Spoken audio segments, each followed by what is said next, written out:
Hi friends, happy morning.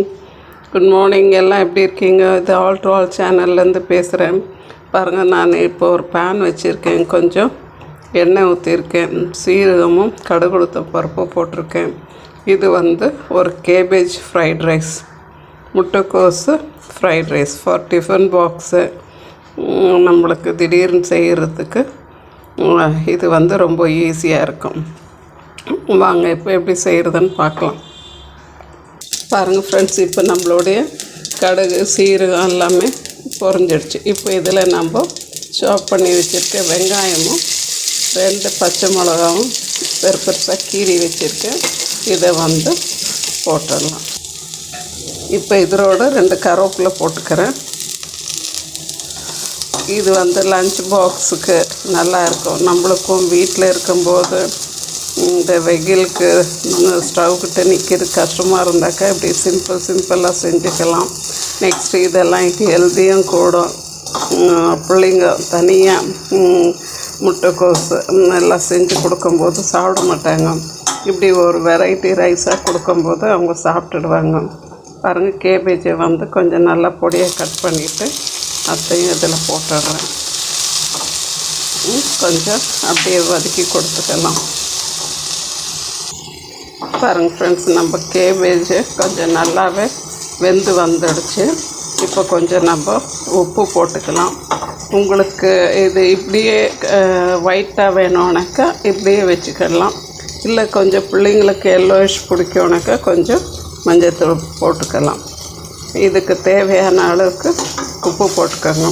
நான் ரைஸில் கொஞ்சம் உப்பு போட்டிருக்கேன், அதனால் இதில் கொஞ்சம் உப்பு போட்டிருக்கேன். இந்த காய்க்கு மட்டும் தான் நம்ம உப்பு போடுறோம். ரைஸ்க்கு ஏற்கனவே போட்டு வச்சுருக்கிறதுனால. கொஞ்சம் சாதம் சூடாக இருந்துச்சுனாக்கா அதை ஒரு தட்டில் பரப்பி ஆற விட்டுடுங்க. இல்லைனாக்கா நம்ம போட்டு கிளறும்போது அது ரொம்பவே குழஞ்சாப்பில் வந்துடும். நான் இன்றைக்கி பாயில்டு ரைஸில் தான் செய்கிறேன். உங்களுக்கு வேணும்னா பாசுமதி ரைஸில் செய்யலாம். அது இன்னுமே சூப்பராக இருக்கும். நான் ஆயில் விட்டுருக்கேன். நீங்கள் நெய் விட்டுக்கலாம். கீ ஆர் பட்டர் எதுனா யூஸ் பண்ணிக்கலாம். இப்போ இதில் நான் 2 பச்சை மிளகா போட்டிருக்கேன். தேவைப்பட்டால் நீங்கள் கொஞ்சம் பெப்பர் கூட ஆட் பண்ணிக்கலாம். நான் இப்போ இதுக்கு கொஞ்சம் மல்லி செடியும் கொஞ்சம் பெப்பரும் ஆட் பண்ணுறேன்.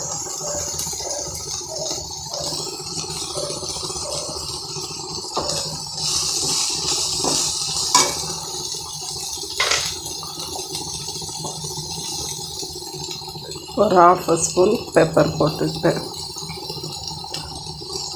இப்போ நம்ம ரைஸ் போட்டு கிளறி விட்டுட்டாக்கா நம்மளுடைய கேபேஜ் ரைஸ் ரெடி ஆகிடுச்சு. For tiffin box, easy to make. இந்த ஆல் டு ஆல் சேனல்லேருந்து பேசுகிறேன். ப்ளீஸ் ஷேர் பண்ணுங்கள், லைக் பண்ணுங்கள், சப்ஸ்கிரைப் பண்ணுங்கள், மறந்துடாதீங்க. பாருங்கள் ஃப்ரெண்ட்ஸ், இப்போ ரைஸ் போட்டாச்சு. கொஞ்சம் கிளறி விட்டுக்கவும். இப்போ இது நான் சும்மா 2 பேர் அளவுக்கு செஞ்சுருக்கேன். உங்கள் வீட்டில் எத்தனை பேருக்கு செய்யணுமோ அந்த அளவுக்கு நீங்கள் செஞ்சுக்கோங்க. காலிஃப்ளவரும் அவ்வளோ போட்டுக்கோங்க. ஓகேவா? இது ஈஸி ஃபார் பேச்சுலர்ஸு. அவங்களுக்கும் இது ஈஸியாக இருக்கும். கொஞ்சம் வெரைட்டியாக சாப்பிட்டாப்புல இருக்கும். ஒர்க்கிங் உமன்ஸ்க்கும் இது ஈஸியாக இருக்கும். காலையில் லஞ்ச் பாக்ஸ் கொண்டு போடுறதுக்கு, குழந்தைங்களுக்கு கட்டி கொடுக்கறதுக்கும், டெய்லி டிஃப்ரெண்ட்டாக கொடுக்க ஈஸியாக இருக்கும். Thank you for watch. பாருங்கள் ஃப்ரெண்ட்ஸ், நம்மளுடைய கேபேஜ் ரைஸ் சூப்பராக ரெடி ஆகிடுச்சு. இதுக்கு ஒரு சலாது நீங்கள் வச்சு கொடுத்தீங்கன்னாக்கா சூப்பராக ரெடி ஆகிடும். ஒரு சிப்ஸ், ஒரு சலாது, ஒரு பொட்டேட்டோ ஃப்ரை எதுனா கொடுத்துக்கலாம். இது all to all channel. Thank you for வாட்சிங். தேங்க்யூ. ப்ளீஸ் ஷேர் பண்ணுங்கள், லைக் பண்ணுங்கள், சப்ஸ்கிரைப் பண்ணுங்கள். Thank you all.